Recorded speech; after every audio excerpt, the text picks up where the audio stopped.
en partes proporcionales, nos debían Inglaterra 800 millones de dólares de los abastecimientos de guerra y Estados Unidos 700, lo cual sumaba 1.500 millones de dólares. Bueno, lo primero que se nos ocurrió era cobrar. Muy bien. Hicimos las gestiones para cobrar. El presidente del Consejo Económico habló con que era Miguel Miranda, habló con los embajadores. Y cuando él habló de cobrar, me decía que se habían reído los dos embajadores. Le contestaron que estaban cambiando la industria de guerra en industria de paz y esa transformación les llevaría 2 años. De manera que la posibilidad de cobrar esos 1.500 millones de dólares que nos debían, había que postergarlos durante 2 años. A lo cabo de los cuales nos empezarían a pagar con bienes de capital. Es decir, maquinaria, vehículos, etc. Pero nosotros habíamos estudiado ese problema muy bien en el Consejo Nacional de Posguerra. El Consejo Nacional de Posguerra se llamó así porque nosotros estudiamos la forma en que íbamos a evitar que nos hicieran pagar la Segunda Guerra como nos habían hecho pagar la primera. Esta era la primera maniobra, lo de pagar con bienes de capital después de 2 años.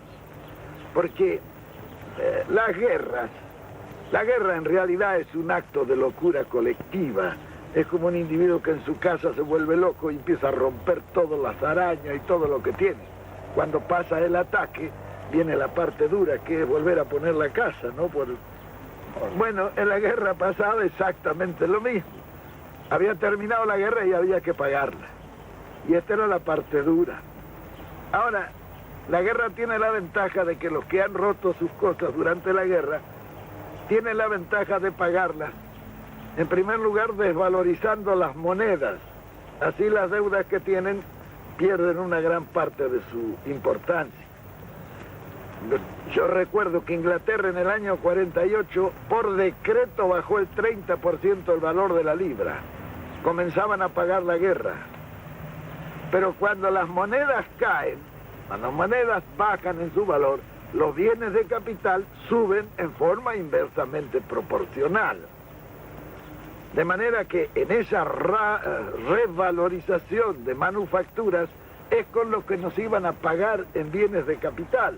En consecuencia nos robaban con la moneda y nos robaban con los precios y al final nos pagarían el 15 o el 20% del total de la deuda. Claro, como veíamos claro eso porque lo habíamos estudiado, llamamos a los embajadores y dijimos, no señores, esto no puede ser así. Nosotros tenemos una deuda de 3.500 millones de dólares que queremos repatriar, entonces comiencen ustedes por rebajarnos de esa deuda los 1.500 que nos deben. Esto dicho así en conjunto, claro, esto eran gestiones individuales con los embajadores. Lo curioso era que no querían cobrar. Claro, no se querían perder el negocio. Esa es una cosa natural. Bueno, al final se les dijo, bueno señores, si ustedes no quieren cobrar, allá ustedes. Nosotros ya lo descontamos y lo damos por pago. Si ustedes no lo quieren cobrar, ya es cuestión de ustedes. Bueno, al final cobraron. Nosotros ya bajamos la deuda externa que nos llevaba 600 millones de dólares, bajamos a casi la mitad. Y en consecuencia la amortización e intereses bajó en una proporción semejante. Nosotros teníamos, por ejemplo, un desembolso anual de casi 800 millones de pesos en fletes de ultramar para poder sacar nuestra producción, como consecuencia de que no teníamos una marina mercante. Entonces, yo hablé inmediatamente con Alberto Odero, que era el mejor armador que ha habido en la República Argentina, y le dije, vea don Alberto, hay que hacer este asunto porque estos 800 millones de pesos deben quedar en la Argentina si transportamos en barcos argentinos. Entonces él estudió un plan para completar unas 120 o 130 mil toneladas de los barcos más indispensables para sacar nuestra producción. Nosotros vendíamos la carne a $250 la tonelada, cuando en Chicago valía $750 la tonelada. Como consecuencia que las únicas líneas de frío que podían sacar esa carne eran los barcos ingleses. Nosotros no teníamos líneas de frío para sacar nuestra carne.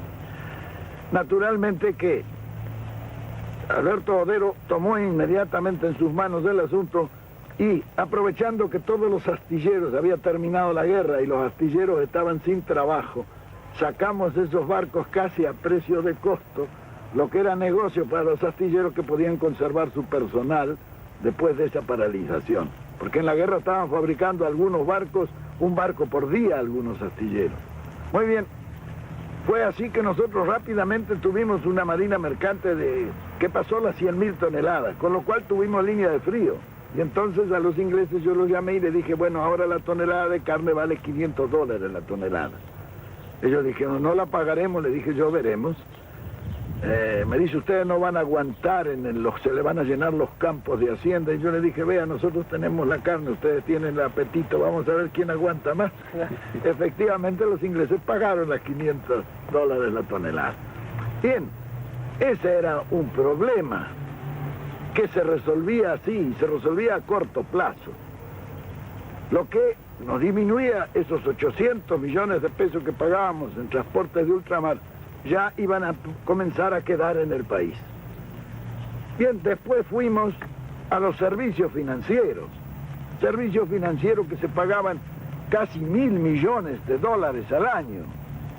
En un país de una producción como el nuestro, $1.000 millones representa un negocio ruinoso si uno lo tiene que mandar al exterior en servicios financieros. ¿Para pagar qué?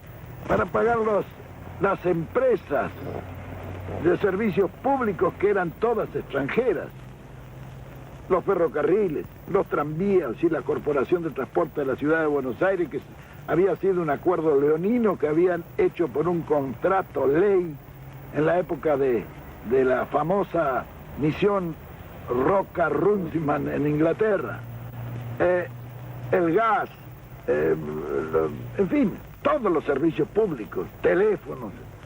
Muy bien. Cuando se trató ese asunto, tuvimos una discusión muy grande dentro del gabinete, porque Miranda, un hombre práctico, dijo, esto se compra todo, y entonces dije, bueno, ¿con qué plata? Sin plata, dijo, y efectivamente se compró todo sin plata. Se compraron los ferrocarriles, los teléfonos, se hizo la marina mercante, se compró el gas, los seguros, reaseguros, se nacionalizó la exportación, los depósitos bancarios, en fin. Todas esas medidas permitieron que nosotros bajáramos sistemáticamente los servicios financieros al 10% de entrada. ¿Cómo fue que se compró sin plata, general? Los ferrocarriles. Bueno, por ejemplo, los ferrocarriles se compraron con una habilidad extraordinaria de Miguel Miranda. Él era un comerciante y un negociante hábil. Él hizo correr primero la voz de que nosotros compraríamos los ferrocarriles. Los ingleses, que habían terminado la guerra y andaban un poco pobres, se vinieron enseguida a venderlos. Cuando llegaron, Miranda le dijo, no, nosotros no hemos dicho nada, dicho eso es una cosa, bueno, pero si ustedes los vendieran y nosotros los compraríamos, ¿cuál sería el precio? Y entonces los ingleses, que era el directorio de Londres ya, le dijeron el valor del libro. ¿Y cuánto es el valor del libro? 10.000 millones de pesos argentinos. Miranda lo miró y se rió. Le dice, ¿cómo vamos a pagar 10.000 millones de pesos por fierros viejos? No era fierro viejo.